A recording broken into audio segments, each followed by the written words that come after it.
Good morning, everyone. I'm Tamron Hall. We begin with the massive storm that's left parts of Southern California paralyzed after striking without warning. The storm triggered flash flooding and devastating mudslides, burying cars and destroying homes, leaving drivers, as mentioned, and residents trapped for hours. There were frantic rescues, including a group of kids who were trapped at school. A stretch of the busy I-5 freeway closed and other roads remained shut off right now. NBC's Miguel Almaguer joins me live now from a hard-hit area near Lake Hughes, California. It is incredible to see what's behind you, Miguel, and to know that this essentially came out of nowhere for a lot of these people is stunning.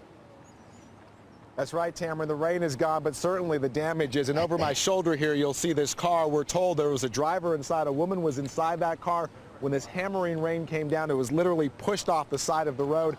And take a look at this street. We're on Elizabeth Lake Road, which literally turned into a lake yesterday.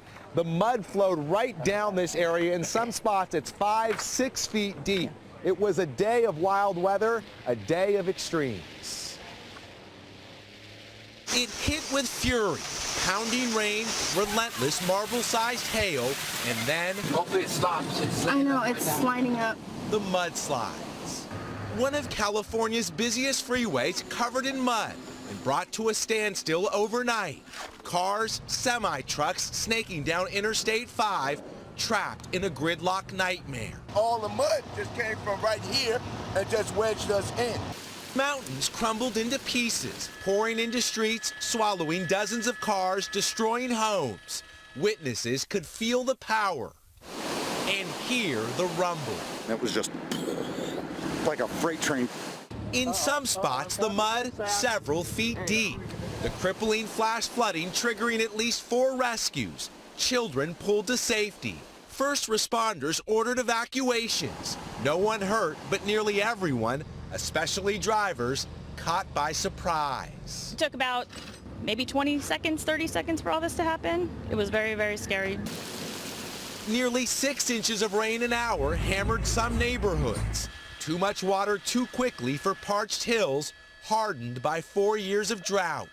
This powerful storm system, the most dangerous weather seen by some first responders here in decades. For now, this vicious punch has passed, but this morning there is plenty of damage left behind. And this is what so many streets look like today. There have been paved so that these cars can move through, but yesterday it was all covered in mud. That's what this debris is here. As you can see, cars are still been left here abandoned. It's a massive cleanup in this area. And Tamron, there's some good news and some bad news.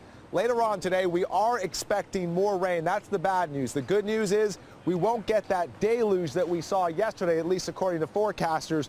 But look what's still out here, Tamron. All of this will be hit by rain again. It's going to be another disaster. And Miguel, I've got to tell you, looking at you walking down that street, it's just hard to wrap your mind around those images when you see a van, just the top of that van peeking out, and even that mound of mud that you pointed out that's what was on that very street where you were standing.